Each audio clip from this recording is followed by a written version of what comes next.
Welcome to plug in journeys. ఈరోజు మన దగ్గర కరుణాకర్ రెడ్డి గారు ఉన్నారు. సార్ 1 ఇయర్ నుంచి పంచ్ ఈవీ వాడుతున్నారు అండ్ 20,000 కిలోమీటర్స్ తిరిగింది 1 ఇయర్లో. సో కరుణాకర్ రెడ్డి గారు మీ గురించి ఏమైనా చెప్తారా? యా అండి, ఇంతకుముందు I was into broking industry. దాని తర్వాత నేను చేంజ్ అయిపోయి ఇప్పుడు సమ్ అడ్మినిస్ట్రేషన్ సైడే, కానీ looking into some software company and also I have some private business, real estate అండి, which is of my own. I stay at Nanakramguda, financial district దగ్గర ఉంటాను. ఓకే. అండ్ సిటీ డ్రైవింగ్ కండిషన్స్కి ఈవెంట్ బాగుంటుందని చెప్పేసి ఇవి పంచ్ అనేది తీసుకున్నాను రీసెంట్గా. సో మీరు తీసుకుని 1 ఇయర్ అవుతుంది. అవునండి. 20,000 కిలోమీటర్స్ తిరిగారు. Yes. అంటే అరౌండ్ పర్ మంత్కి 1,800 అలా రావచ్చు అప్రాక్స్. అవునండి. సో పర్ డే మీరు ఎట్లా అంత సిటీలోనే తిరుగుతారా, ఏదైనా విలేజ్ కట్ట దగ్గర బై నియర్ బై హైవే మీద వెళ్ళటం కానీ అలా ఉంటుందా మీ డ్రైవింగ్? రోజు సిటీలోనే ఉంటుందండి. మాక్సిమం 60 to 70 కిలోమీటర్స్ యావరేజ్గా తిరుగుతుంటాను అనుకుంటాను సిటీలో. బట్ వీకెండ్స్లో, అంటే హోమ్ టౌన్ దగ్గర కాబట్టి వీకెండ్స్లో ఊరికి వెళ్తుంటాను నేను. యాదిరుట దగ్గర ఆలేరు అనే విలేజ్ ఉంటుంది, అది మా ఊరు. అక్కడికి వెళ్తుంటానండి నేను రెగ్యులర్గా. సో అప్పుడు కూడా ఇదే వెహికల్ తీసుకెళ్తున్నాను మోస్ట్లీ. అంటే కంప్లీట్ ఫ్యామిలీతో వెళ్తున్నాము అనుకుంటే I have some Innova Crysta, అది తీసుకెళ్తాను. లేదు అనుకుంటే నేను మా వైఫ్ వెళ్తే మాత్రం ఈ వెహికల్ తీసుకెళ్తాను. ఇది ఓకే సార్. అండ్ మీకు అంతకుముందు ఏ వెహికల్స్ వాడేవాళ్ళు? ఇన్నోవా ఉందన్నారు ఆల్రెడీ. సో మీరు ఫీల్డ్ లో ఉన్నప్పటి నుంచి కానీ ఏ cars different, petrol, diesel, automatic కానీ మాన్యువల్ కానీ ఏమేమి వాడేవాళ్ళు? స్టార్టింగ్ లో వచ్చేసి 800 ఉండిందండి, వెరీ బిగినింగ్ స్టేజ్ లో. దెన్ తర్వాత శాంట్రో తీసుకున్నాను. చూసిన తర్వాత దెన్ శాంట్రో నుంచి నేను ర్యాపిడ్ తీసుకున్నాను, స్కోడా ర్యాపిడ్ వాడాను. దాదాపు స్కోడా ర్యాపిడ్ ఒక 6-7 years వాడాను. బట్ సీటింగ్ కొంచెం లోగా ఉండడం వల్ల ఇబ్బందిగానే అనిపించి పేరెంట్స్ కూడా కొంచెం ఇబ్బంది అవుతున్నందుకు ఐ మూవ్డ్ ఇంటూ ఇన్నోవా అండి. బట్ ఇన్నోవా సిటీలో తిప్పాలి అంటే చాలా ఇబ్బందిగా ఉంది కాబట్టి దెన్ ఈ పంచ్ తీసుకున్నాను. చాలా కన్వీనియంట్గా ఉంటుంది, ఈజీగా ఉంటుంది సిటీలో డ్రైవ్ అని చెప్పేసి. So mostly city usage real estate మీద తిరుగుతూ ఉంటారు. ఎస్ అవునండి. అండ్ సార్ ఇప్పుడు మీరు మిగతా వెహికల్స్ అన్ని పెట్రోలా, డీజిలా? స్కోడా డీజిల్ అండి, అండ్ ఇన్నోవా డీజిల్, ఇది ఈవీ. దెన్ అంతకుముందుకునే పెట్రోల్ వెహికల్స్ అండి. ఆటోమేటిక్ మాన్యువల్ అండి? లేదండి, అన్ని manual. This the first time నేను I'm using this automatic. So అది కూడా ఆటోమేటిక్ లో మారారు. అవునండి. సో ఎలా అనిపించింది? అంటే ఈవీ ఆటోమేటిక్ ఇంకా బెటర్ గా ఉంటుంది as compare to ice automatic. So ఈ ఆటోమేటిక్ అనేది మీకు ఎలా అనిపించింది? అంటే బేసికల్ గా ఏంటి అంటే, మనం ఒక సౌండ్ అనే దానికి అలవాటు పడిపోయి ఉంటాం. ఫస్ట్ లో వెహికల్ ఏదైనా తీసుకున్నా కానీ స్టార్ట్ చేసినప్పుడు, సో ఫస్ట్ లో అర్థం కాదు వెహికల్ స్టార్ట్ అయిందా లేదా అనేది. ఫస్ట్ ఒకటి పెద్ద కన్ఫ్యూజన్ ఉండేది. చాలా కామ్ గా ఉంటుంది, చాలా సైలెంట్ గా ఉంటుంది. అసలు ఇంజిన్ ఆన్ ఉంది తెలియదు, ఆఫ్ ఉంది తెలియదు, అట్లా చాలా వరకు కన్ఫ్యూజ్ అయ్యేది. But then after and driving wise కూడా అంటే చాలా బాగుంటుంది. మనకు పెద్ద ఛాలెంజెస్ అయితే దీంట్లో ఏమీ లేవండి, చాలా సాఫ్ట్ గా వెళ్తుంది. అండ్ పర్సనల్లీ నాకు ఈ కలర్ అంటే కూడా చాలా ఇష్టం అనమాట. అండ్ ప్రెస్టీన్ వైట్ ఒకటి, ఈ కలర్ ఒకటి బాగా ఇష్టం, మిగతా కొంచెం వేరే కలర్స్ తో పోల్చుకుంటే. సో ఈ కలర్ గురించి మీ చాయిస్, అంటే ఈ కలర్ తీసుకోవడానికి గల కారణం చెప్తారా? అంటే కొంచెం నా బాబు now he's in inter first year అండి. సో వాటికి కొంచెం స్పోర్టివ్ ఉండాలా, ఇట్లా ఉండాలి అని చెప్పేసి వాడికి ఉండింది. సో ఉన్న వాటిల్లో ఐ థింక్ దట్ బ్లాక్ దీనికి సూట్ అవ్వదు, ఈ సెగ్మెంట్ వెహికల్ సూట్ అనిపించలేదు. అండ్ దెన్ ఈ thought that this is the colour youth కొంచెం ఎంకరేజ్మెంట్ గా ఉంటుంది కొంచెం రాలి. వాడు హీ సెలెక్టెడ్ దిస్ కలర్ అండి. నేను అంటే మోస్ట్లీ నా అన్ని వెహికల్స్ కూడా గ్రే కలర్ లోనే ఉంటాయి. But this is the first time which this colour selected by my son and my wife అండి. అండ్ సార్ ఇప్పుడు మీది ఇన్నోవా అంటే తక్కువ మైలేజ్ వస్తుంది. So there are other vehicles which you have already use. As compare to that మీకు ఈ vehicle savings అనేది ఎలా అనిపిస్తుంది? అంటే హోమ్ లోనే ఛార్జ్ చేస్తున్నారు, మీటికి వచ్చాను కదా. సో ఫాస్ట్ ఛార్జర్ అనేది సెటప్ చేసుకున్నారు, అండ్ ఫాస్ట్ ఛార్జర్ సరిపడా లోడ్ వస్తుందా? అండ్ మీ యూసేజ్ అనేది బయట పబ్లిక్ ఛార్జింగ్ వాడతారా, అండ్ ఇంట్లోనే వాడేసుకోవటం ఉంటుందా? మీకు చెప్పినట్టుగా నేను ఇంతవరకు మేజర్ లాంగ్ జర్నీస్ చేయలేదండి దీంట్లో. My village is around 70 to 80 kilometers. మనకు వీళ్ళు ఫాస్ట్ చార్జర్ తో పాటు they have given a regular charger which can be used at travel village లో కానీ ఎక్కడైనా కానీ. బట్ ప్రాపర్ అర్థింగ్ ఉండాలా, అర్థింగ్ లేకపోతే ఛార్జింగ్ అవ్వదు. అండ్ పవర్ వోల్టేజ్ కూడా ఐ థింక్ దట్ సమ్ 200 లోపు ఉంటే మాత్రమే పనిచేస్తుంది. 3 phase లో కూడా ఎక్సెస్ 200 పైన ఉన్నా దాని 150కి లోపల ఉన్నా కానీ ఇది ఛార్జింగ్ తీసుకోదండి. సేఫ్టీ ప్రికాషన్స్ లో తీసుకోదు. బట్ నాకు బయట అవసరం పడలేదండి మేజర్గా. ఎప్పుడు కూడా నేను ఛార్జింగ్ ఎప్పుడు పెట్టలేదు, ఇంట్లోనే పెడతాను. అండ్ ఊరికి వెళ్ళినా కానీ 70-80 kilometers నైట్లో పెడతా. కాకపోతే ఏంటంటే ద బిగ్గెస్ట్ ఛాలెంజ్ ఏంటంటే ఆ స్లో ఛార్జర్తోని నమ్ముకొని ఊరికి వెళ్ళినా కానీ పవర్ ఫ్లక్చుయేషన్స్ ఉన్నప్పుడు ఇదే కొంచెం పవర్ కొంచెం తక్కువ ఉన్నా కానీ it takes around 11 to 12 hours to full charge అండి. అదే మీకు ఇక్కడ ఇంట్లో అపార్ట్మెంట్ లో అయితే ప్రాబ్లం ఉండదు. ఇంట్లో అపార్ట్మెంట్ లో కూడా it will take 4 hours to 4.5 hours కంపల్సరీగా ఫుల్ ఛార్జ్ కావాల్సి వస్తుంది దీనికి. ఎస్ఓసి మీరు ఏ టైంలో ఛార్జ్ చేస్తారు? లాస్ట్ 20-30% లోనా? మోస్ట్ ఆఫ్ ది టైమ్ అంతే అండి. అంటే నాకు ప్లానింగ్ ఉంటుంది. అంటే if I have today I have to run around 200 kilometers ఏదైనా ఉంది, ఇప్పుడు ఛాలెంజ్ ఉంది అంటే నైట్లోనే ఫుల్ ఛార్జ్ చేసేస్తానండి. మీరు అన్నట్టుగా 30-40% ఉన్నప్పుడే స్టార్ట్ చేసేసి పెట్టేస్తాను. Which will take 3 hours or 2.5 hours max. తీసేసుకొని ఛార్జ్ అయిపోతుంది. బట్ ఇంకా జీరోకి వచ్చింది అనుకున్నప్పుడు మాత్రం, అంటే 5 minutes జీరో అంటే 10% కట్టుకున్నప్పుడు మాత్రం ఇట్ విల్ టేక్ ఒక 5 hours కంప్లీట్గా. నైట్ టైమే ఛార్జ్ చేస్తానండి మోస్ట్లీ. నైట్ ఛార్జింగ్ పెట్టేసి 5 hours తర్వాత, అంటే అరౌండ్ 6 o'clock అట్లా 7 o'clock అట్లా స్టార్ట్ చేసినా కానీ సమ్వేర్ 12-12:30 కట్ ఆఫ్ చేసేస్తాను. అండ్ సార్ ఇప్పుడు ఆల్రెడీ 20,000 kilometers అరౌండ్ ఒక 400 తిరిగితే 20,000 అవుతుంది. అవునండి. టాటా వాళ్ళది సమ్ 10,000 ఒకసారి ఈవీస్ కి సర్వీస్ ఉంది. అవునండి. సో అంటే ఫస్ట్ సర్వీస్ అయిపోయింది మీది, సెకండ్ సర్వీస్ కూడా సెకండ్ సర్వీస్ కూడా 7,500 kilometers అనుకుంటాను. దట్ ఈస్ అనీవెన్ ఉంది, నాకు కూడా అర్థం కాలేదు. అది ఒకసారి చూడాలా అండి. సో అండ్ మీకు సర్వీస్ కాస్ట్ ఎంత అయింది sir? Service cost is nothing అండి, అరౌండ్ 2,500 to 3,000 rupees అండి. చాలా రీజనబుల్ గా ఛార్జ్ అయింది. ఈ ఈవీ సర్వీస్ తో కనుక పోల్చుకుంటే మీ పెట్రోల్ డీజిల్ వెహికల్స్ వాడారు కదా, సో ఆ సర్వీస్ ఏమైనా ప్రైస్ డిఫరెన్స్ మీకు ఏమైనా ఆబ్వియస్ గా ఉంది కదండి. అంటే any diesel vehicle which I'm sending it for 10,000, even అంటే అంతకు ముందుకైతే ఎవ్రీ 5,000 kilometers పంపించే వాళ్ళము. But synthetic oil and all these things commit the picture. Now every 10,000 they are asking us for the servicing. బట్ 10,000 సర్వీసింగ్ పంపించినా కానీ minimum లో మనకు ఇన్నోవా టేక్ 14,000 rupees అవుతుంది సర్వీసింగ్. ఓకే.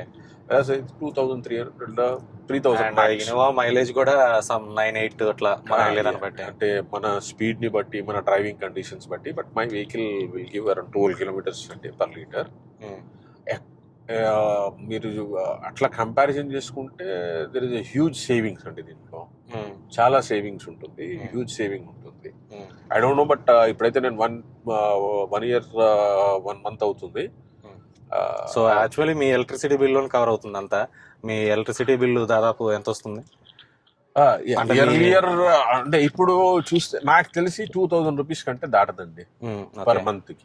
అంటే మీ అన్ని అంటే లేదండి, అది apart from that max to max 2,000. ఎందుకంటే మీరు చెప్పినట్టు మీరు చూసారు కదా, నేను ఎక్కువగా యూజ్ చేస్తాను కాబట్టి మ్యాక్స్ టు మ్యాక్స్ 2,000 rupees వస్తుంది. అదే పెట్రోల్ డీజిల్ అయితే ఇంకా ఎక్కువ అయిపోయేది. యావరేజ్ గా మీరు లెక్కేసుకోండి సార్, 1,800 kilometers అంటే ఒక 15,000 to 20,000 rupees I used to spend on fuel. Okay. Apart from that మళ్ళీ సర్వీసింగ్ ఉంటుంది. అంటే మీరు ఎంత ఎక్కువ తిరుగుతారో అంత తొందరగా సర్వీస్ చేయాల్సి వస్తుంది వెహికల్ని. 10,000 kilometers దాటిపోతాం కదండి. So like that it will happen. So అందుకే సార్, మరి వెహికల్ కొన్న తర్వాత మీకు వచ్చిన ప్రాబ్లమ్స్ ఏమైనా ఉన్నాయా? What you have face? Vehicle కొన్న తర్వాత ప్రాబ్లమ్స్ అంటే అండి, ఈ మన షోరూమ్స్లో ఉన్న ఛాలెంజ్ ఏంటంటే అండి, ప్రాపర్గా ఐడియా ఉండదండి వెహికల్ మీద వాళ్ళకు కూడా.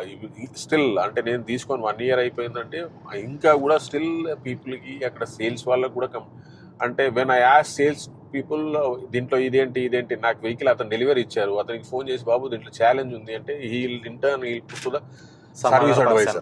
సర్వీస్ అడ్వైజర్కి పెడితే సర్వీస్ అడ్వైజర్ కూడా కొంతవరకు నాలెడ్జ్ ఉంటుంది. ఆయన ఏం చేస్తాడు, సర్వీస్ ఇంజనీర్ అని చెప్పేసి వాళ్ళ టాప్ మాల సర్వీస్ అంటే ఐ హ్యావ్ సీన్ దట్ అండి. సర్వీస్ ఇంజనీర్ వాట్ హిల్ సే ఒక్కసారి నేను మ్యానుఫ్యాక్చరర్ని కాంటాక్ట్ అవుతానండి ఈ ప్రాబ్లం మీద అని చెప్పేసి, then they will revert back. ఆ రివర్ట్ కూడా కొంచెం అంటే దీంట్లో ఉన్న ఆప్షన్స్ ఏంటి, దీన్ని అంటే కొద్దిగా నాలెడ్జ్ ఎక్కువ ఉండాలా చాలా అండి, అంటే And, కొద్దిగా అండి. అంటే పెట్రోల్ డీజిల్ వెహికల్ లో కూడా BS6 ఇంజిన్ వచ్చిన తర్వాత they are facing same thing there. And EVs లో కూడా ఒకేసారి 2 ట్రాన్సాక్షన్స్ అనేవి ఒకేసారి సైమల్టేనియస్ గా జరుగుతున్నాయి.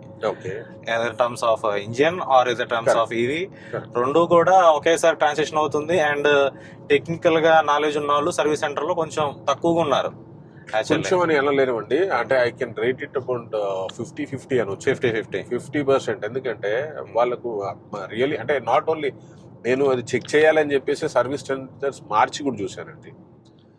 వేరే సర్వీస్ సెంటర్ పోతే కూడా బాగుంటుందేమో, అక్కడ చూద్దాము అని చెప్పేసి చూసాను. Everywhere it is the same problem, everywhere. అంటే వాళ్ళ ట్రైనింగ్ పీపుల్ అనేది ఎక్కువ ఉంటే బాగుంటుంది. When they are launching it at least, అంటే ఎంత సక్సెస్ఫుల్ వెహికల్ అండి, Punch vehicle is very much successful vehicle, still one of the top 4 selling vehicle. Yes. ఇంత సక్సెస్ఫుల్ వెహికల్ కి ఇన్ఫ్రాస్ట్రక్చర్ అనేది ప్రాపర్ మ్యాన్ పవర్ ట్రైనింగ్ అనేది, ఈవెన్ సర్వీస్ స్టేషన్స్ కూడా I prefer that they should have separate service stations for the EV vehicles అండి. ఎందుకంటే రాను రాను ఇవన్నీ తగ్గుతున్నాయి. చిన్న చిన్న వెహికల్స్ సిటీ కండిషన్స్, మన హైదరాబాద్ ట్రాఫిక్ కండిషన్స్ కి ఇప్పుడు మనం ఇది best. మరి కొన్ని వెహికల్స్ ఉన్నాయి సార్. ఇప్పుడు కామెట్ ఉంది, అది మరి చిన్న వెహికల్.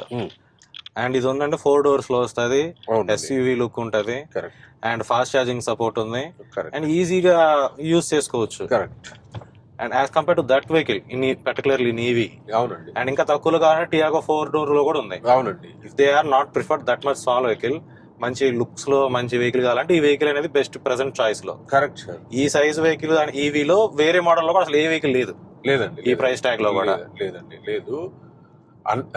పంచ్ లో అంటే features wise everything is good అండి. ద మేజర్ ఛాలెంజ్ ఇక్కడ వచ్చేసి మీకు సర్వీస్ టీమే అండి. 110% సర్వీస్ ఇంక్రీజ్ అయ్యే వరకు సర్వీస్ పీపుల్ కి నాలెడ్జ్, వాళ్ళకి రెగ్యులర్ ట్రైనింగ్స్ ఇట్లాంటివి పెట్టి వెహికల్ అంటే సేల్స్ ఇంకా బాగా జరగడానికి అవకాశం ఉంటుంది. ఎగ్జాంపుల్ టొయోటానే. సో వాళ్ళ డిస్ప్లే కానీ వాళ్ళ టెక్నాలజీ చాలా ఓల్డ్ గా ఉంటుంది, అంతా ఇంటీరియర్స్ కానీ, but they are still doing good because the service service good. Correct అండి, కరెక్ట్. అండ్ మహీంద్రా కానీ టాటా కానీ ఇంకా ఏ వెండర్ అయినా సరే కానీ సర్వీస్ పరంగా కస్టమర్ ని సాటిస్ఫై చేయగలిగితే ఆ కస్టమర్ ఇంకో 4 కస్టమర్స్ తీసుకొస్తారు. కరెక్ట్ అండి. అంటే వాళ్ళకు కావాలని కాదు కానీ వాళ్ళకి తెలియక చేయట్లేదండి. వాళ్ళకు అంటే వెహికల్ గురించి పూర్తి అవగాహన లేదు. వాళ్ళకి కంప్లీట్ గా ట్రైనింగ్ ఇవ్వాలండి. ఇట్లా ట్రైనింగ్స్ సెషన్స్ పెట్టుకొని వాళ్ళు చేస్తే డెఫినెట్ గా it will be a very big success అన్నమాట. ఇంకా త్వరగా కూడా ఈవీ ట్రాన్సాక్షన్ పొల్యూషన్ చాలా ఈజీగా. ఇప్పటికీ ఆల్మోస్ట్ అంటే సిటీలో నేను చూస్తున్నాను చాలా మంది they are moving to EV అండి. నేను ఇప్పుడు రోడ్ పైనకి వచ్చినప్పుడల్లా దాదాపు 10లో 4 వెహికల్స్ కనపడుతున్నాయి. కరెక్ట్. లాస్ట్ ఇయర్ లో మీరు చూస్తే there is a huge buyers అంటే దీనికి చాలా మంది వాళ్ళు చేంజ్ అవుతున్నారు. అండ్ ఇంకోటి మీరు చూస్తే అంటే బిగ్ సెగ్మెంట్ కార్స్ లో కంటే కూడా they are going in to small segment cars more అండి. ఎందుకంటే ఈజీగా ఉంటుంది. ట్రాఫిక్ చూసారనుకోండి, ఇఫ్ యూ లుక్ ఎట్ హైటెక్ City it is tough time కదండి మనము. అండ్ మీరు ఐస్ ఇంజన్స్ మాట్లాడినప్పుడు వాటర్ లాగింగ్స్ ఇవన్నీ కూడా పెద్ద ఛాలెంజెస్ అండి మనకు. హైదరాబాద్ లో everything is there, but water loggings కూడా పెద్ద ఛాలెంజే కదా మనకు. సార్ ఇప్పుడు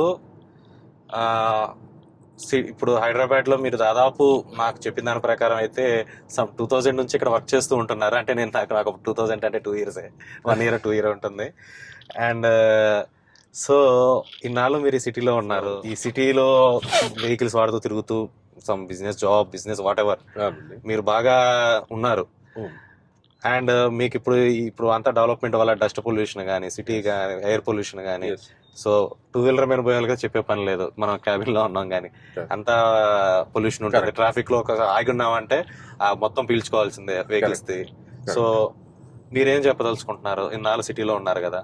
సో అంటే సిటీలో కన్స్ట్రక్షన్ యాక్టివిటీస్ చాలా పెరిగిపోయాయి. అంటే because of the crowd which are coming from various cities. IT industry బాగా పెరిగిపోవడము, హై రేజ్డ్ కల్చర్ రావడము, నవ్వు అగైన్ హై రేజ్ నుంచి ఇచ్చుకోవడము, కన్స్ట్రక్షన్ యాక్టివిటీస్ ఇంత పెరిగిపోవడం. అంటే I use to stay in Yousufguda. అంటే ఫస్ట్ అంటే I mean city since my birth అండి. 1976 నుంచి నేను సిటీలోనే ఉన్నాను. అంటే బై బర్త్ నుంచి. అప్పటికి ఇప్పటికి చూస్తే we use to go to Kondapur, Madhapur bicycles మీద వెళ్ళేది వాళ్ళం అండి. అంటే వితౌట్ ఎనీ పొల్యూషన్, అంత విలేజ్ అట్మాస్ఫియర్ అండి. అక్కడ పొలాలు అవన్నీ ఉండేది. నా అక్కడ ఏమీ లేదు, అంతా కూడా కాంక్రీట్ జంగిల్. అంటే ఇక పొల్యూషన్ ని మన చేతుల నుంచి అయితే కంట్రోల్ చేయడం I don't think so that అంటే it will become a second Delhi. So at least ఇప్పుడన్నా కొంచెం ఈవీ మీదకి మారేసి ఈ వెహికల్స్ వాడితే అట్లీస్ట్ పొల్యూషన్ ఫ్రీ అయిపోతే కొంచెంలో కొంచెం సేవ్ అవుతుంది. అందుకని మనం చెప్పడం పొల్యూషన్ పెరిగిపోతుందని చెప్పడమే కాకుండా కొద్దిగా ఏదైనా మన వంతు మనం చేయగలిగింది చేసుకుంటే కరెక్ట్ అండి. మనం ఎంత సంపాదించుకున్నా మన ఆరోగ్యం బాగోపోతే అంత హాస్పిటల్ కే పోతుంది కదా. కరెక్ట్ అండి. అంటే అదే అంటారు కదా, మనం ఇప్పుడు ఆన్ చేస్తాం హెల్త్ డ్యామేజ్ అయిన తర్వాత డ్యామేజ్ అయినట్టే. 50-60 నుంచి హాస్పిటల్స్ పెట్టుకోవడమే. పీపుల్ ఇప్పుడు సంపాదించాలా అప్పుడు హాస్పిటల్స్ పెట్టాలన్నట్టు అయిపోతుంది. లేకపోతే బెటర్ అంటే కొంచెం కొంచెం ట్రాన్స్ఫార్మ్ అవుతున్నారంటే ఐ థింక్ ద 2 వీలర్స్ అయితే చాలా పెరిగిపోయినట్టున్నాయండి ఈ మధ్యలో. ఈవీకి వెళ్ళిపోతున్నారు. అంటే 4 వీలర్స్ కూడా there is a good change in the people mindset. They are moving in to EV now. అంటే పెద్ద పెద్ద even the BMW and everybody is getting that EV vehicle. So the range is major challenge, range ఉంటుంది. ఇంకొక ఈవీలో benefit ఏంటంటే దీన్ని మళ్ళీ మనం recycle చేసుకోవచ్చు. We can do it. Current ఏమో మనం బయట నుంచి కొనుక్కు రావాల్సిన పని లేదు, క్రూడ్ ఆయిల్ లాగా. కరెక్ట్ కరెక్ట్ అండి, correct. Yes, absolutely right. Okay sir, final గా ఏం చెప్పదలుచుకుంటున్నారు? ఫైనల్ గా అంటే మీరు ఒకటి సార్ వెహికల్ వైజ్ మాత్రం అంటే ఈవీకి చాలా మంచి ఫ్యూచర్ ఉంది. EV we should use EV అని నేను అంటానండి. ఎందుకంటే పొల్యూషన్ మీరు చెప్పినట్టుగానే పొల్యూషన్ అండర్ కంట్రోల్లో ఒకటి ఫస్ట్ థింగ్ ఉంటుందండి. సెకండ్ థింగ్ వచ్చేసి మన కంఫర్ట్ కూడా ఉంది కదండి. పవర్ జనరేషన్ ఇప్పుడు అందరు కూడా సోలార్ మీద మూవ్ అవుతున్నారు. ఎవ్రీ హౌస్ ఇన్స్టెంట్ ఆర్ కూడా ఉంటుంది. ఎస్, అది కూడా ఉంటుంది. Government is giving a good subsidy to buy the vehicle of EV. వాళ్ళు కూడా కొంచెం పుష్ చేస్తున్నారు. సో బెటర్ అంటే మన సిటీ కూడా నెక్స్ట్ ఢిల్లీ కాకుండా కాపాడుకోవాలంటే I think that we should take this action immediate గా. అండ్ అందరికి ఉండే క్వశ్చన్ ఏంటంటే బయటకు పోతే ఛార్జింగ్ ఎక్కడ పెట్టుకోవాలంటారు, కానీ ఇప్పుడు కూడా ఛార్జింగ్ స్టేషన్ చాలా వచ్చేసినాయి. ఇప్పుడు వచ్చేసినాయి అండ్ పెరుగుతా ఉంటది కూడా. ఇంకా అవి కూడా పెట్రోల్ బంకుల లాగా ఎక్కడ పడ్డా కనపడతాయి. అంటే మీరు ఏదైనా నోటీస్ చేశారండి లైక్ అంటే ఈ ఫాస్ట్ చార్జెస్ కాకుండా ఇంకా ఫాస్ట్ ఛార్జింగ్ అయ్యే టెక్నాలజీ ఎట్లయినా ఉందా? సో యాక్చువల్లీ నేను ఎక్కువ విజయవాడ, హైదరాబాద్ తిరుగుతాను. ఓకే.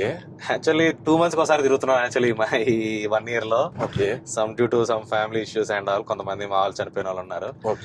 అండ్ వాటి మీద తిరుగుతా ఉంటే ప్రతి 2 months కి ఎక్కడోసారి కొత్త ఛార్జింగ్ ఇన్ఫ్రాస్ట్రక్చర్ వస్తుంది అనమాట. అది ముందు సూర్యాపేట ఒక్కసాటే ఉండేది. అసలు ఇప్పుడైతే దాదాపుగా ఇప్పుడు లేటెస్ట్ గా హండాయ్ వాళ్ళు మెక్డౌన్స్ కాడ పెట్టారు విజయవాడ ఎంట్రన్స్ కాడ. ఓల్డ్ రౌండ్ వాళ్ళు ఛార్జింగ్ స్టేషన్ దగ్గర దగ్గర ఒకేసారి 10-8 ఉంటాయి. అదే దగ్గర దగ్గర 2-3 వచ్చేసినాయి. చార్జ్ జోన్ ఉన్నాయి, టాటా వాళ్ళే ఉన్నాయి, ఏమైనా బంకుల్లో పెడుతున్నారు, జియో బీపీ వాళ్ళు పెడుతున్నారు.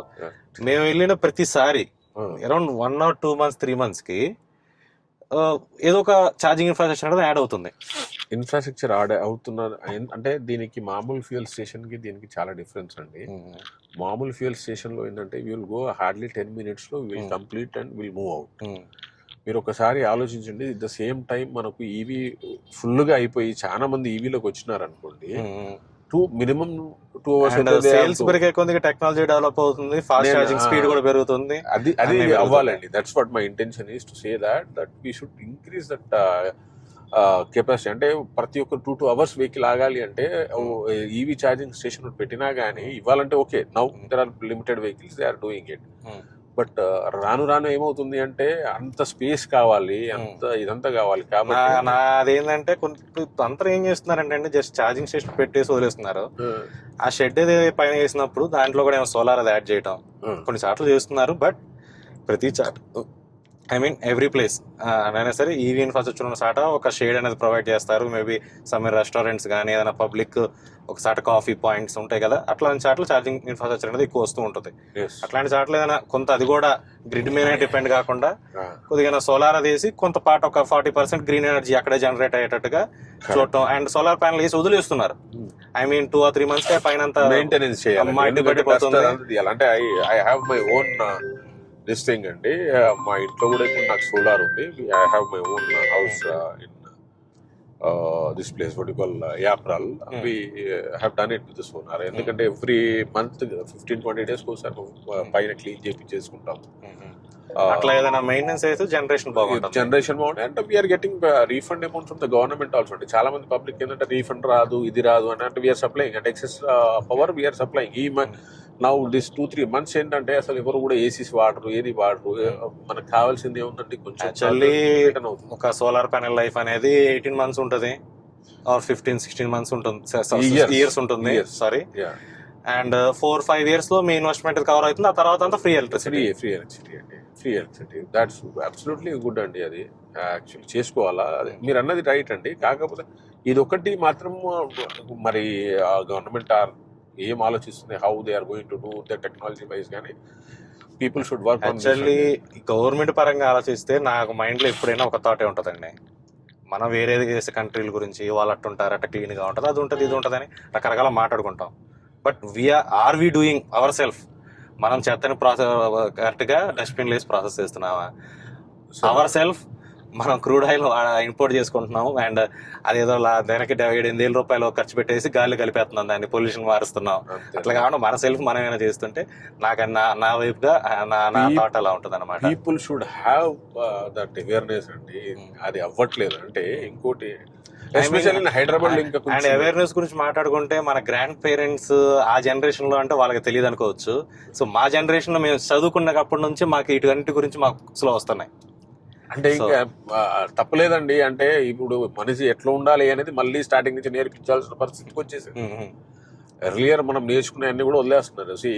ట్రావెల్ ఎవరైనా ఒక బ్యాగ్ తీసుకుని బయటకు వెళ్తున్నారంటే, ఏదైనా షాపింగ్కి వెళ్ళినా ఏదైనా వెళ్ళినా they are not going with the bag. అది మనీ కట్టాలి ఎక్స్ట్రా అంటే ఇప్పుడు క్యారీ చేస్తున్నారు. ఇప్పుడు క్యారీ చేస్తున్నారు.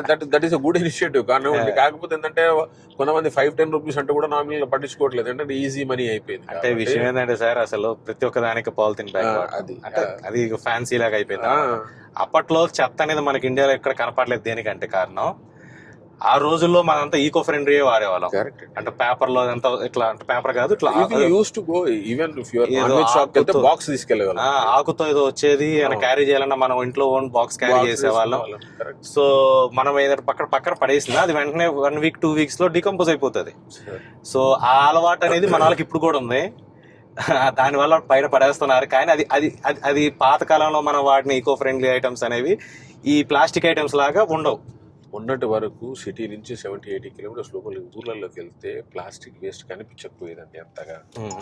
Now if you look at in the city also, in the villages also we are noticing a lot of plastic. Thank you sir.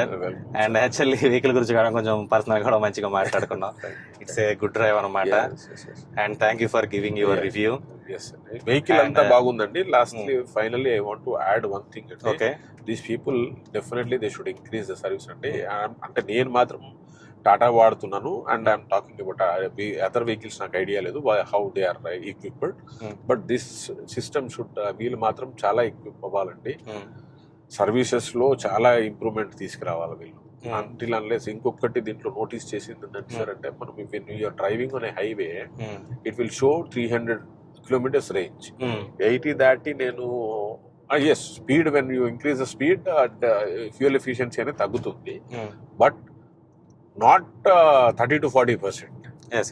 30-40% తగ్గుతుంది. అట్లాంటి glitches ఉంటే వీళ్ళు కరెక్ట్ చేయాలి, రీస్టార్ట్ చేయడం ఇది కాదు solution. This I have escalated to the Tata manufacturer కూడా mail రాశానండి, మొత్తం రాశాను, అంతా చేశాను. వాళ్ళు చెప్పింది ఏంటంటే, మీరు ఒకసారి ఆపి మళ్ళీ స్టార్ట్ చేసి చూడండి సార్, మీకు కనిపిస్తుంది. మరి అంటే when I'm driving on some way, అంటే నేను ఆపి ఇంకెన్ని కిలోమీటర్లు వస్తుంది, అంటే కొన్ని చోట్ల ఆపడానికి కూడా అవకాశం ఉండదు. So that is not right అంటాను నేను. That they have to look into it. ఓకేనండి, ఇది టాటా పంచ్ రివ్యూ. 20,000 kilometers తిరిగారు, ఆల్మోస్ట్ సిటీ యూసేజ్ బాగా రోజు వాడే వ్యక్తే. సో మీకు కనుక ఈ రివ్యూ నచ్చితే సబ్స్క్రైబ్ చేసుకోండి, లైక్ చేయండి, షేర్ చేయండి, and subscribe to Plug-in Drives.